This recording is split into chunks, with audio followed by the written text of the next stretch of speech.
In Risk of Rain patch 1.2, and two new classes have been added, one of them being the chef. His role is pretty self-explanatory. His job before the events of the game were pretty self-explanatory. He's a robot chef, if you couldn't figure that out.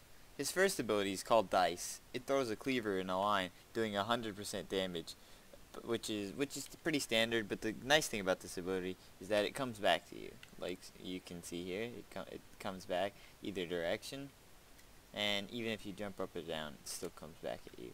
His second ability is called Sear. It does 260% damage, and it has a knockback attached to it. His third ability is called Glaze. He basically, it speeds him up, and anything you walk over gets covered in oil, and when it adds a 78% extra damage to your next attack, and it adds a stun. His fourth ability, which is called Second Helping, basically just upgrades one of the previously mentioned abilities. Like his upgraded first ability makes the cleavers, 9 cleavers, go in a circle around him. They all come back to his position. His second upgraded ability, it turns the flames blue, gives it a bigger blast, and it ups the percent of damage to 420.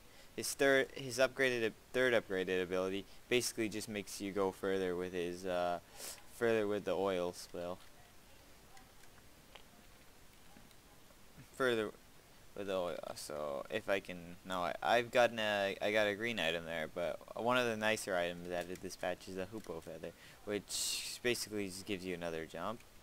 And I enjoy being mobile, so this is one of my favorite items. Another item added this patch, red item, is the laser turbine, which after charging up, you basically just use abilities like attacking, and it charges up a red circle around you, and eventually, if you keep using abilities, it shoots out a giant laser beam that does 2,000%, and it's actually pretty significant. You can potentially one-shot the magma worm if you hit enough segments with it. So that's all there really is to the cook class. At the moment he's actually one of my favorite.